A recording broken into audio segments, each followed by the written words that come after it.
I think reality TV is absolutely nuts. It's just ridiculous. ABC is bringing back The Bachelor, which I have no idea on what planet that would be called reality. One guy fighting over 50 women. Where is that reality, all right? Even The Bachelorette, right? Where 50 guys go after one chick. That's not reality. That's a bad fraternity party, okay? I've been in that many of times. Obama, McCain, and it's going to be a good fought battle. You know, I voted for Obama in the primaries over Hillary. I believe in the bros before hoes theory. And you know McCain is just starting to grasp at straws now. He's just trying to pull out all the stops because the ads on the TV are like, if you vote for Barack Obama will steal your parking space. Barack Obama will call you in the middle of the night and hang up immediately.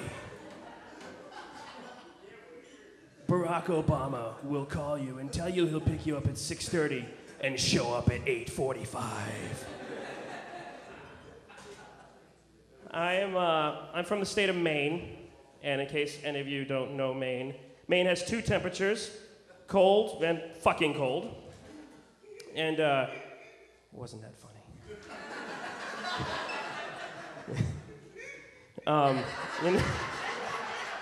In Maine, being in New York, Maine is very, very different. It's ridiculously different. Mainers, we're not the smartest of people. We put the F in stupid. And I swear, you drive down the road in Maine, and I could not make this up. I saw a store. It said new fall hours, 5 a.m. to close.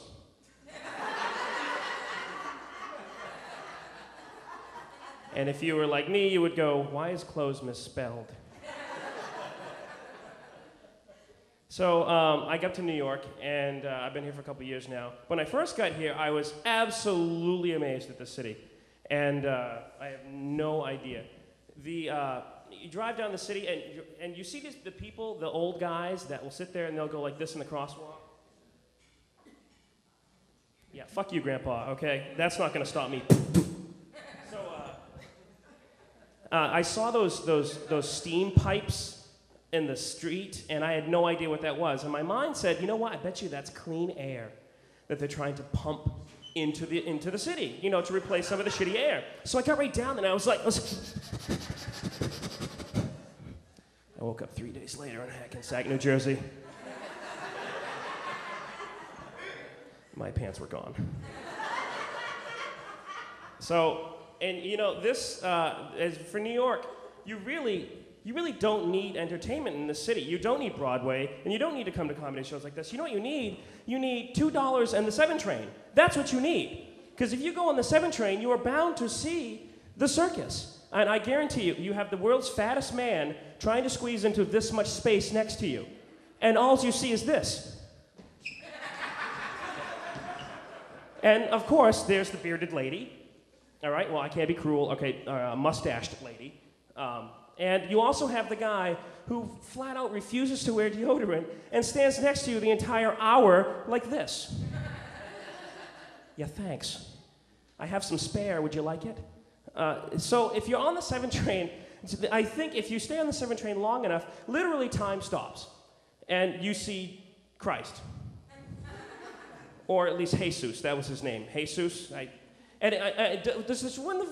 the hell is the stop for the 7 train? Osaka, Japan? I've been on that thing for 3 hours, and I'm still in the middle of Queens. It's absolutely mind-numbingly boring. And, yeah. So, I am an American Indian, half-breed, I'd like to think of this half as the Indian part. I got a fat white guy on top and a tiny penis red thing on bottom. So, I don't look Indian, so that's why I gotta wear this shit, because that screams out Indian, apparently. So what I do is I stand in front of cigar stores like this and confuse the fuck out of people. And then sometimes, just for kicks, I will give people gifts and then take them back.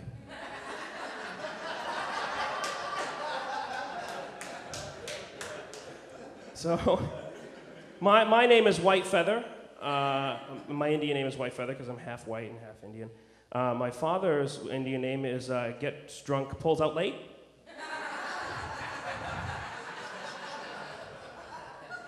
My father is a very honorable man. My mother, however, is a fucking nut. My mother once told me in Maine that I couldn't go outside and play in the grass because she was afraid a deer was going to kidnap me. A deer.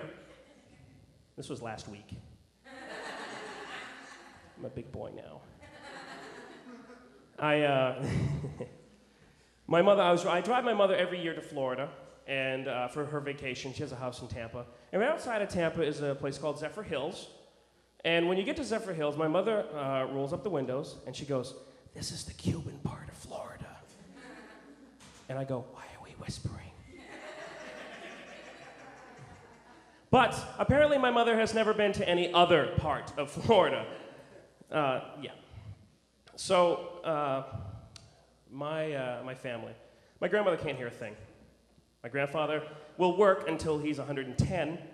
My father, he's an amazing man. He actually had cancer, and he went to the doctor, and they're like, "Mr. Mason, you have cancer." And he's like, "So?" "Well, we're gonna have to operate that." And he goes, I'll get it. I'll get it. I'm single, of course. I've got the single gut that I like to have. I love women. I absolutely love women. And I love women so much that I decided to grow my own breasts. They're wonderful. They're fantastic. And they keep you nice and warm on a lonely Saturday night. So New York is fantastic. I went on a date in Chinatown, and I went up, and it was just me. The date had canceled. It was just me, and oh surprise! Oh surprise! Surprise! It was just me, and I went up to the lady, and I said I would like a table for one, and she said, "Oh, okay." And so I got on a list, and she said I saw her write it down. It was 1/2 because there was a table for two that I was seating for one at, and like a half an hour rolled around, and I got this call. I hit, "Mason, party of half, party of half, party of half," and I gotta go. More like 2 over 1. All right, thank you, folks.